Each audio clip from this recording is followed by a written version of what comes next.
warbixin nasi السلام عليكم حادي قبر سنة ثانية وأنا حالتي ugu horeysan kaaga sheegay waxa waaye intii jaadka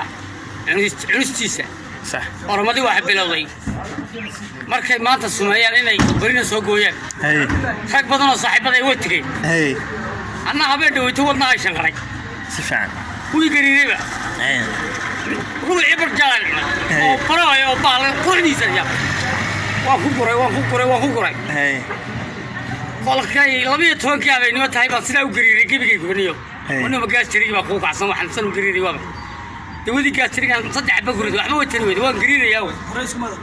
horeyna isku maare markaa waa suntii jaadka ma garatay sax leen dhanaan baan cunay iyo buuri baan laqay waan ma tagay suntii imika saddex cisho ma cuni dawaka xagga lacag gurista markay noqotana marka waxa la baalka la iska daayo baalka la iska daayo wal gudi manaya wallahi ana bad socon gaare la iska daayo la waa dhiba gaare wallahi abdullah haji wadi way wama abdullah haji wixii jiray kiyo iyo barjaadaniyo ninka saaxiibkay waa waa taliya dhan la irka haysta moogta xanuunada ka qaada maxaa kamid war kansar baa laga qaada waxa kale laga qaada ma taqana faruuta ku qalaleysa roorti marka soo kacdo diikarna waa laga qaada macaan waa laga qaada